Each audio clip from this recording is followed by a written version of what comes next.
کیسی عجیب بات ہے. جس نماز میں کامیابی ہے اور جس نماز میں مسئلوں کا حل ہے، آج اس نماز میں لوگ سمجھ رہے ہیں میرے کاموں کا حرج ہے.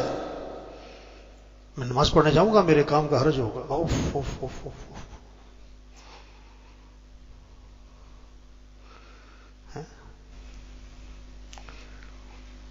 بہت پہلے کی بات ہے. آٹے کی قلت ہوئی. یہ 20-25 سال پرانی بات میں کر رہا ہوں. ہمارے تو آٹا نہیں ملتا تھا نا، لوگ 5-5 کلو کے لیے لائنوں میں لگتے تھے. تو ایک ہمارے علاقے میں چکی تھی، آٹے کی چکی، تو وہاں سے لوگ آٹا لیتے تھے. ہم فجر کے بعد گئے گشت کرنے چکی والے کے پاس. فجر کے بعد چکی والے کے پاس گشت کرنے گئے. اب اس کو باہر بلایا. اب بیٹھ کے اس سے ہم نے بات شروع کی. باہر ہی چارپائی بچھی ہوئی تھی، بیٹھ کے اس سے بات شروع کی ہم نے. تو ایک بابا آیا، وہ چکی والے سے کہتا آٹا دو. انہوں نے کہا بابا آٹا نہیں ہے، آٹا نہیں ہے، آٹا ختم ہے. کہتا نہیں آٹا دو. انہوں نے کہا بابا آٹا ختم ہے. ہم نے پھر بات شروع کی. پھر بابا کہتا بھائی آٹا دو. اسے کہا بابا آٹا ختم ہے. اور نہیں آگا دے دے. اب ہمیں وہ بات نہ کر، ہم بات کریں وہ بابا آ جائے آٹا دو. تو میں نے نا اس چکی والے کو چھوڑ کے بابے کی طرف رخ کیا. میں کہا بابا جی آپ نے فجر کی نماز پڑھی؟ کہتا تمہیں نماز کی پڑھی، ہمیں روٹی نہیں ملتی. تمہیں نماز کی پڑھی ہے، ہمیں ہم سال میں چل رہے تھے تو ہماری تشکیل تھی کروڑ پکا. 88 کی بات ہے. تو سیلاب آیا دریائے ستلج میں، انڈیا کی طرف سے نا پانی آیا تھا. تو لوگ کہہ رہے انڈیا نے پانی چھوڑ دیا. ہم کہیں دیکھو اللہ کی طرف سے آیا، اللہ کی طرف رجوع کرو، توبہ کرو. ہم گشتیں کر رہے ہیں، لوگوں کو دعوت دے رہے ہیں بھی توبہ کرو. تو بند باندھتے تھے لوگ، بند پانی کا نا. تو پھر پانی کا زور آتا تھا، بند ٹوٹ جاتا تھا. پھر وہ ٹریکٹر لگے ہوئے تھے، پیچھے جاتے تھے 2 میل دور، پھر جا کے بند باندھنا شروع کر دیتے تھے. پانی آتا، زور مارتا، بند توڑ دیتا. پھر وہ پیچھے جاتے. اب وہ یہ لگے ہوئے اور ہم ان کے پیچھے پھر رہے ہیں توبہ کرو، توبہ کرو، اللہ کی طرف رجوع کرو، نماز پڑھو. لوگ کہیں انڈیا نے پانی چھوڑ دیا، انڈیا. ہم کہیں دیکھو اللہ کی طرف سے آیا، اللہ کی طرف رجوع کرو. اب ہم ان سے جا کے بات کریں بھائی توبہ کرو، نماز پڑھو. ایک آدمی کہنے لگا لوگ مر رہے ہیں، تمہیں نماز کی پڑے گی؟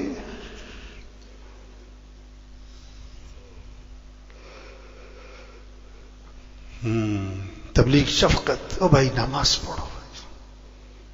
ہاں رمضان ہے، روزہ رکھو. ہم ولی اللہ پتہ کسے سمجھتے ہیں؟ لمبی تسبیح ہو، لمبا کرتا ہو، اور جناب لمبی نماز ہو، نوافل ہوں، لمبی دعائیں ہوں. او بڑے بڑے ولی اللہ ہیں. رمضان کا مہینہ تھا، لاہور میں جا رہا تھا تو ایک پولیس والا کھڑا ہوا تھا. دوپہر کا وقت، سخت گرمی، اور سر پہ اس نے تولیہ گیلا کر کے رکھا ہوا تھا. ڈیوٹی پہ کھڑا تھا.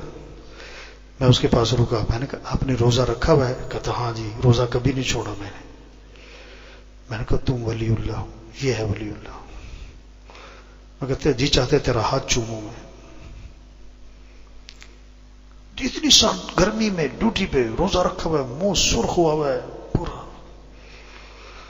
یہ جذبہ پیدا ہو مجھے روزہ رکھنا ہے، یہ جذبہ پیدا کرنا ہر مسلمان میں. گرمی ہو، سردی ہو، دن چھوٹا ہو. دیکھو عقل کا تقاضا کیا ہے؟ رمضان گرمی میں آئے تو دن کیا ہوں؟ بولو چھوٹے ہو. سردی میں آئے تو دن کیا ہوں؟ عقل یہ کہتی نا. اور اللہ نے کیا کیا؟ سخت گرمی میں رمضان آتا ہے تو دن لمبے، اور سخت سردی میں رمضان آتا ہے تو دن. تو اللہ دیکھنا چاہتا ہے کہ یہ گرمی سردی کو دیکھتے ہیں کہ میرے حکم کو دیکھتے ہیں. ناروے میں تھے، ناروے میں انہوں نے کہا جی جب ہمارا گرمی میں جو رمضان آتا ہے نا وہ 22 گھنٹے کا ہوتا ہے روزہ، اور جو سردیوں میں روزہ ہوتا ہے ہمارا وہ 7 گھنٹے کا ہوتا ہے. کہ جنہوں نے رکھنا ہوتا ہے وہ 22 گھنٹے والا بھی رکھتے ہیں، اور جنہوں نے نہیں رکھنا ہوتا وہ 7 گھنٹے والا بھی نہیں رکھتے. ہم اللہ کے بندے ہیں. ہاں اچھا آپ سفر پہ جا رہے ہیں تو شریعت نے کیا کہا؟ 4 فرض کے بجائے کیا پڑھ لو؟ سنت نوافل ویسے ہی معاف کر دی. کیوں؟ سفر ہے، مشقت ہے. سارا دن روزہ رکھا ہے، مشقت ہے کہ نہیں؟ تو عقل کا تقاضا یہ تھا کہ عشاء کی نماز کیا کر دی جاتی؟ چلو معاف نہیں تو مختصر کر دی جاتی. اور ادھر کیا ہوا شریعت میں؟ سارا دن روزہ اور رات کو تراویح پڑھو. اور تراویح بھی کون سی پڑھو؟ پورا قرآن سنو، پورا. ہاں، جذبہ، ایمان، اللہ سے تعلق، اللہ سے محبت جب ہوگی نا، پھر نماز کا شوق، تراویح کا شوق. یہ جذبہ پیدا کرنا ہے ہر مسلمان میں. حدیث میں آتا ہے جس پر حج فرض ہے اور اس نے وہ نہیں کرتا، اللہ کے نبی نے فرمایا مجھے کوئی پرواہ نہیں، یا یہودی ہو کے مرے یا عیسائی ہو کے مر جائے. ہائے ہائے ہائے، کتنا بڑا طبقہ ہے حج فرض ہے نہیں کر رہا.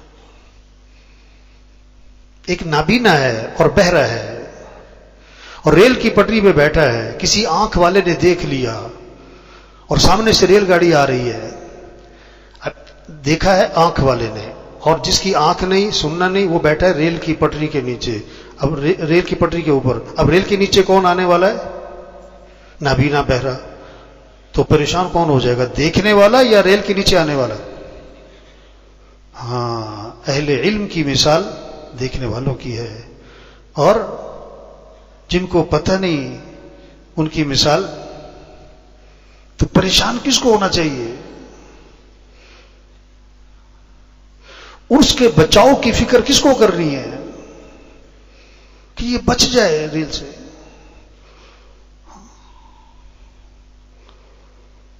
ہمدردی، شفقت. ہاں، ایک نا ہیڈ ماسٹر ریٹائر ہوا، ہمارا جاننے والا ہیڈ ماسٹر، اور بڑے اسکول کا. تو اچھا خاصا پیسہ ملا تو اس سے کہا بھائی آپ حج کر لیں. کریں گے ٹال مٹول. بھائی آپ حج کر لو بھائی حج فرض ہے آپ پر بھائی، اللہ کا حکم ہے، یہ اس کے فضائل ہیں. اچھا کرے 1 سال 2 سال 3 سال، بوڑھا تو پہلے ہی تھا، ذوف، بیماری. اب وہ آدمی پتا کیا کہنے لگا؟ یا اللہ، پتا کیا کہنے لگا آدمی کے پاس نا 5-6 لاکھ روپے ہر وقت ہونے چاہیے. کیوں ہونے چاہیے؟ کہتا کسی وقت بھی ہارٹ اٹیک ہو سکتا ہے. ہارٹ اٹیک ہو جائے تو بائی پاس کروانا پڑے گا، تو پیسے تو ہونے چاہیے.